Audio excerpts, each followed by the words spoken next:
Olá, hoje é sábado, é dia de alegria, dia de louvar o Senhor, dia de compartilhar as bênçãos, dia de aprender mais sobre a palavra de Deus na igreja, dia de ir à igreja. Eu quero convidá-lo, inclusive, para visitar uma igreja adventista do sétimo dia. Hoje nós temos culto em todas as igrejas adventistas, começam às 9 horas com uma classe bíblica, ensinando e aprendendo lições da Bíblia, e depois o culto. Algumas têm o culto primeiro, depois a escola bíblica, mas ali nós temos serviços, nós temos adoração ao Senhor. Se você não sabe o endereço você pode encontrar no site encontreumaigreja.com.br, tudo bem? Nesse clima de adoração e de estudo da Bíblia, nós vamos ler hoje Isaías capítulo 35. E antes da gente abrir a palavra, eu quero fazer uma breve oração com você. Vamos orar? Querido Pai, dá-nos a Tua sabedoria mais uma vez para aprendermos sobre a Bíblia Sagrada, para que possamos compreender a Tua vontade para a nossa vida. Em nome de Jesus. Amém. Então vamos lá, Isaías capítulo 35, neste clima de adoração ao Senhor e também nesta jornada de leitura dia a dia do livro de Isaías. Ontem lemos o capítulo 34, hoje o capítulo 35 nos apresenta a alegria da salvação. Ele apresenta, por exemplo, desde o versículo 5 até o versículo 10, ele apresenta através de um cântico que o reino de Deus, ele gera transformação da natureza. É um capítulo fantástico. Ao ler ele, eu destaquei alguns versos e vou destacar para você pelo menos 5 lições que eu aprendi ao ler Isaías 35. Agora, você pode aprender outras lições, outros versos podem fazer a diferença na tua vida, porque cada um é uma pessoa especial e específica para Deus. Deus fala de maneira diferente com cada um, mesmo lendo o mesmo capítulo da Bíblia. Então vamos lá, eu quero destacar hoje o versículo 1, logo no início, de Isaías 35, que diz assim: o deserto e a terra se alegrarão, o ermo exultará e florescerá como o narciso. Já vou aproveitar e ler o 2, que diz assim: florescerá abundantemente, jubilará de alegria, exultará. Deu-se-lhes a glória do Líbano, o esplendor do Carmelo e de Saron. Eles verão a glória do Senhor, o esplendor do nosso Deus. Então, aqui a primeira lição que eu apresento para você, o que eu aprendi aqui, é a lição da promessa de Deus. Ou seja, encontro aqui promessas maravilhosas, porque ele vem apresentando que lugares áridos da terra, né? Lugares que não podem ser cultivados na terra, eles serão transformados pelo poder e pela mão de Deus. Então aqui diz, lembra, o deserto e a terra se alegrarão, o ermo exultará e florescerá. Ou seja, o que o texto está apresentando aqui é que Deus ele tem um plano de estabelecer uma nova terra para os seus filhos, para os fiéis. E é claro, quando nós lemos a palavra de Deus, quando nós vemos qual é a grande promessa das Escrituras, nós vemos que a grande promessa da Bíblia é a volta do Senhor Jesus. Nós já mencionamos aqui, vamos mencionar novamente, porque isso é um tema recorrente, mais de 2.500 vezes na Bíblia nós encontramos essa promessa, a promessa que fala da volta de Cristo. Várias vezes, por exemplo, Jesus mesmo prometeu que ele vai voltar, lá em João capítulo 14, quando ele diz: não se turbe o vosso coração, credes em Deus, crede em mim, na casa de meu Pai há muitas moradas, se assim não fora, eu vou-lo teria dito, pois vou preparar-vos lugar.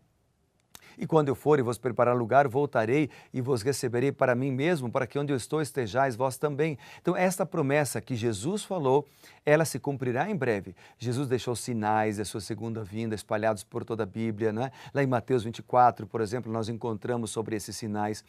E junto com a volta de Jesus Cristo, acontecem algumas coisas. Por exemplo, na volta de Jesus, os maus vão morrer, porque escolheram andar pelos caminhos da impiedade. Os justos, vivos, serão transformados e receberão um novo corpo imortal. 1 Coríntios 15 fala sobre isso. 1 Tessalonicenses capítulo 4 também, a partir do verso 13. Os mortos serão ressuscitados. Esta terra será transtornada, todos juntos serão levados juntos com Cristo para o céu e lá permanecerão durante 1000 anos, conforme Apocalipse 20. Depois Jesus voltará para a terra, esta terra será transformada. Satanás e seus anjos maus que ficaram na terra presos durante 1000 anos, eles serão destruídos, os ímpios serão ressuscitados para receberem a condenação final. Serão destruídos, essa terra será transformada.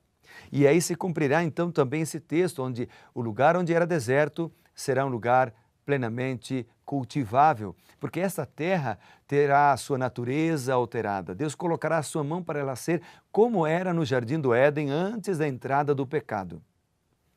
Ou seja, Deus tem uma promessa, Deus tem um plano maravilhoso para os seus filhos. Nós não vamos morar no céu eternamente com roupas brancas tocando harpa para sempre.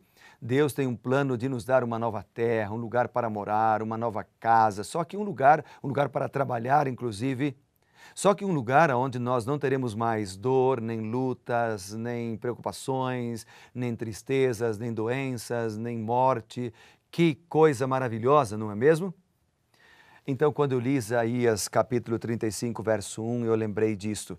E mais, ele diz assim ainda na sequência, né? O versículo 3, a palavra de Deus diz assim, ó, fortalecei as mãos frouxas, firmai os joelhos vacilantes. Olha que forte essa expressão, e é a segunda lição que eu aprendi aqui. O que o texto está mostrando é que nós não precisamos temer, porque Deus nos fortalece, mas Deus também nos chama, depois de estarmos fortalecidos, para nós fortalecermos outras pessoas.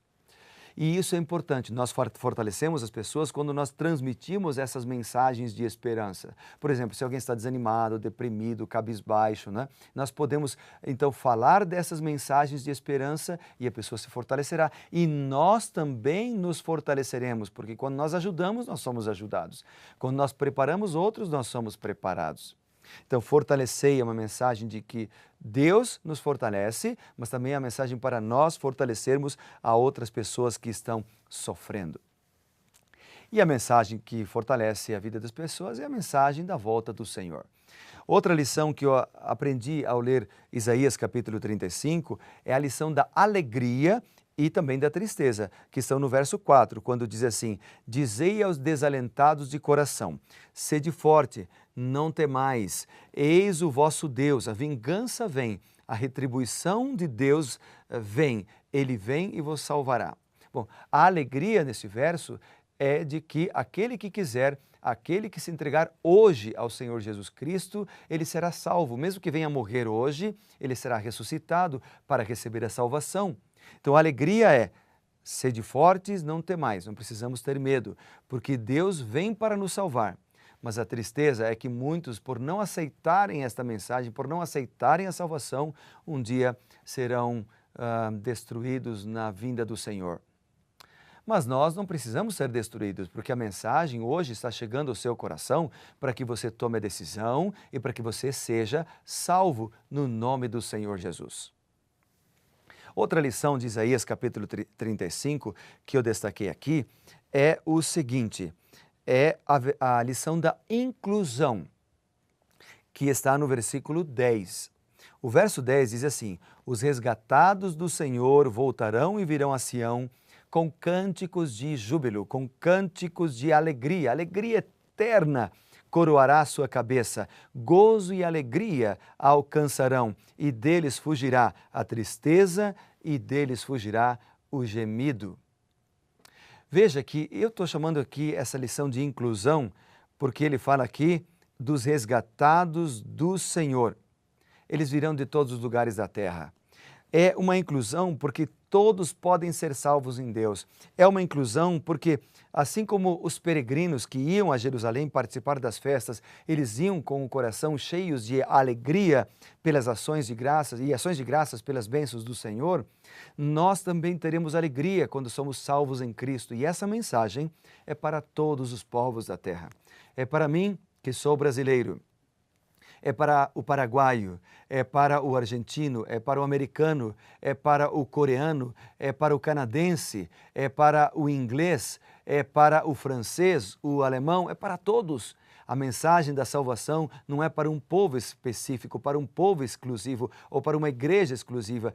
Todos são chamados a aceitar a Cristo. Você foi chamado, você está sendo chamado e chamada para aceitar a Cristo Jesus. Amém? E eu quero terminar aqui mencionando o seguinte, que a expressão não tema, ela aparece algumas vezes na Bíblia e ela está presente aqui em Isaías capítulo 35, essa expressão não tema, ela está espalhada pelo livro de Isaías. Por exemplo, eu escrevi aqui alguns textos. Ela aparece em Isaías 40, verso 9, ela aparece em Isaías 41, versículo 10 e o versículo 13 e 14, não temas porque sou contigo e tal. Ela aparece em Isaías 43, verso 1 e o versículo 5. Ela aparece em Isaías 44, o verso 2, não temas. O capítulo 51 e o verso 7, não temas. O capítulo 54 e o verso 4 também diz ali, não temas. Então, várias vezes em Isaías aparece esta expressão, não temas, não tenha medo. Isso significa de que nós temos um Deus de amor, um Deus poderoso, que segura na nossa mão, como um pai ou uma mãe segura na mão do filho e diz para ele, filho, não tenha medo, papai está aqui. Filho, não tenha medo, mamãe está aqui, eu estou contigo, eu vou te levar no colo, eu vou te amparar, eu vou te proteger. É como aquele filho, aquela filha que agarra o papai ou a mamãe, né, no seu pescoço, dizendo, me protege papai, me protege mamãe. Assim nós deveríamos fazer com Deus a cada manhã, quando nós ajoelhamos para orar. Sabe por quê? Porque quando nós fazemos isso, Deus tem amor, vontade e disposição para nos proteger e nos amparar. Que linda mensagem, não é mesmo? Por isso, eu quero colocar você agora na presença deste Deus que nos ama, que nos guarda e que nos dá mensagem para nós não temermos. Vamos orar? Querido Pai e bondoso Deus, é uma alegria orarmos ao Senhor Jesus, que tudo pode e que nos fortalece. Guarda cada um de nós e ajuda-nos a confiar em Ti e não termos medo das tentações e os problemas da vida. Em nome de Jesus, amém.